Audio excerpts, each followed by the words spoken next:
Suchen wir unser Essen? Ist so. Brennnesseln unbedingt. Ja, hier ist der ist der zarteste. Der da.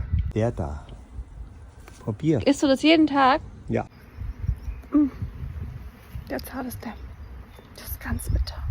Brennnesselsamen, haben wir hier nicht, ne? Nein, die Schade. Samen sind ja erst im Herbst. Ach so, das wusste ich natürlich wieder Du nicht. hast schon mal gesagt. Hab wieder keine Ahnung.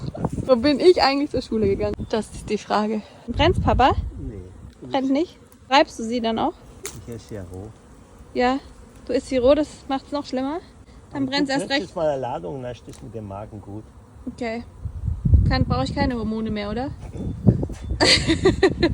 Mittagessen. Fertig. Ah ja, das kommt noch.